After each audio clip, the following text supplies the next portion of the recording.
Filem Cermin ini dia mengisahkan mengenai sebuah cermin yang cermin ini adalah cermin pusaka. Sepanjang kami syuting di kawasan resort, oleh kerana cerita tu cerita hantu, maka banyak babak-babak misteri di dalam filem Cermin itu.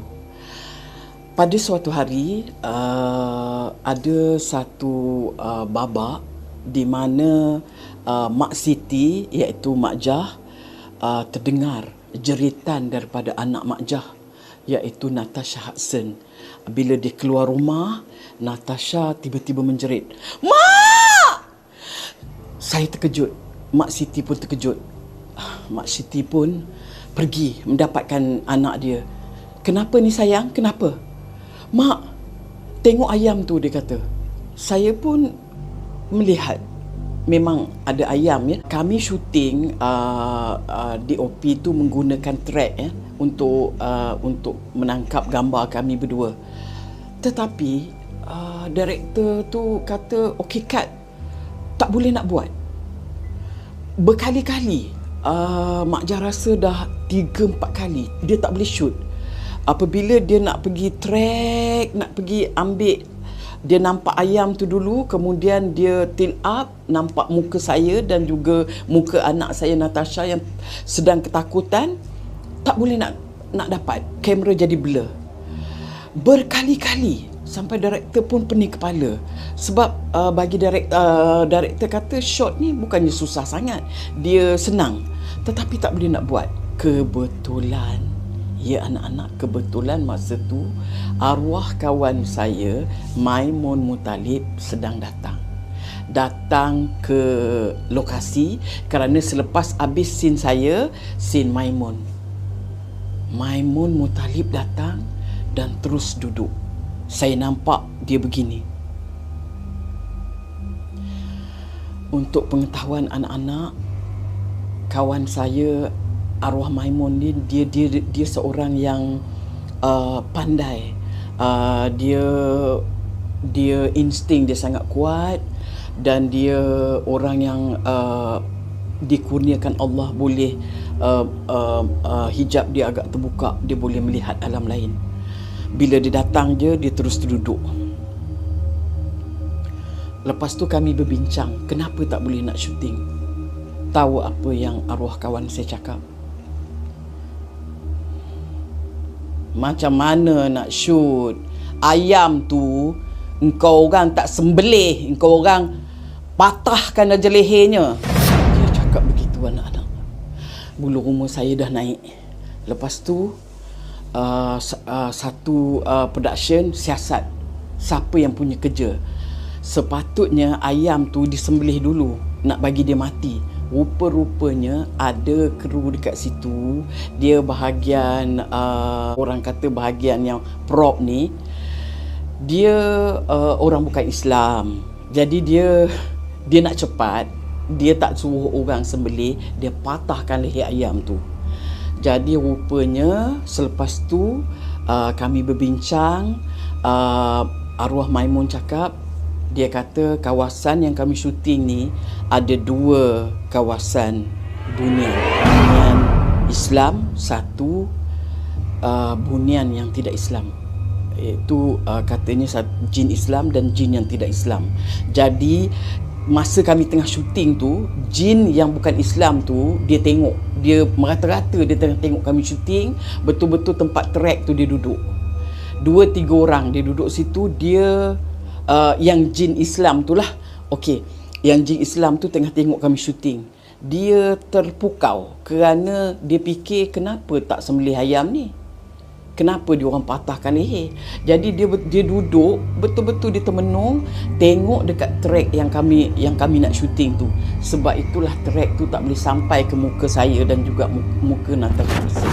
Kami dapat menghabiskan syuting itu pun setelah rakan saya arwah Maimun dia baca ayat-ayat suci, dan dia berkomunikasi dengan makhluk yang dekat situ.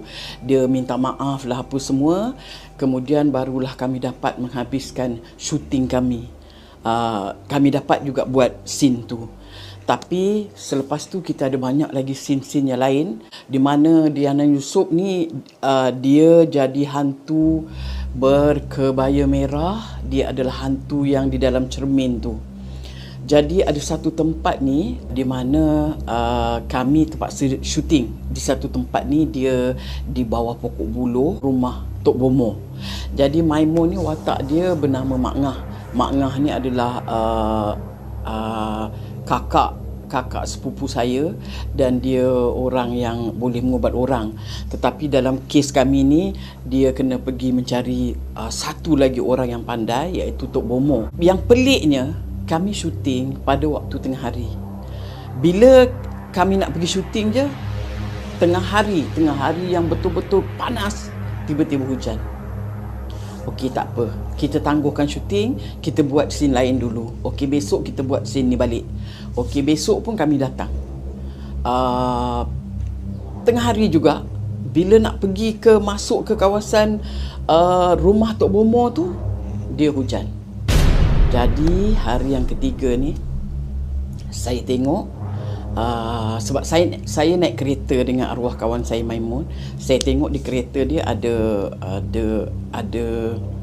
beras yang berwarna kuning dibungkus dengan kain kuning. So saya bertanya, nak buat apa ni?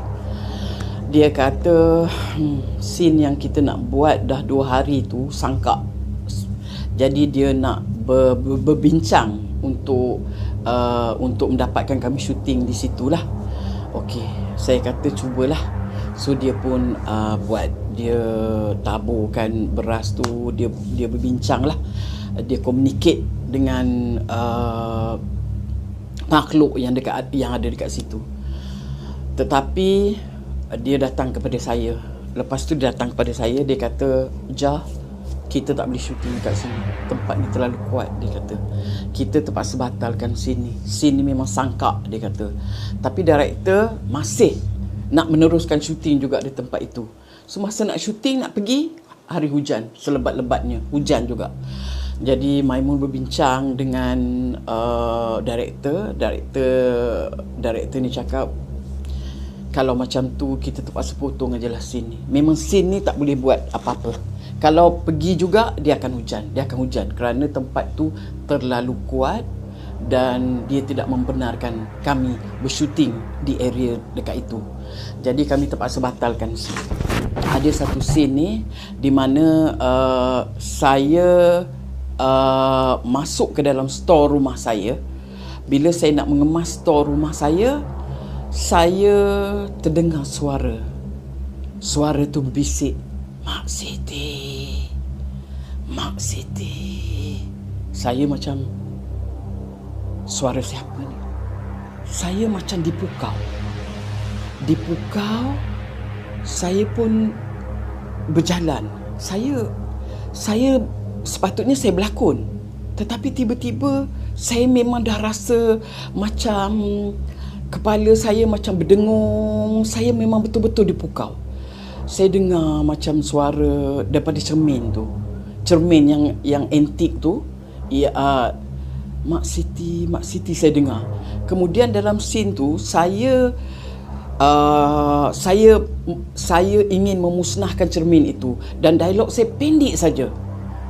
Allahu Akbar. Itu dialog saya. Tetapi saya tak boleh nak buat.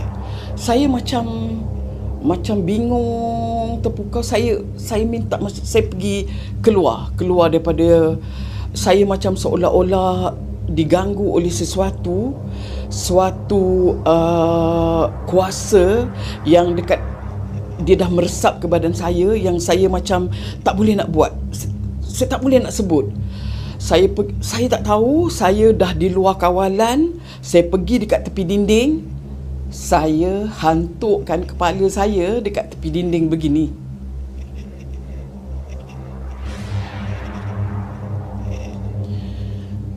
Sehingga kan kepala saya ni boleh terasa benjol.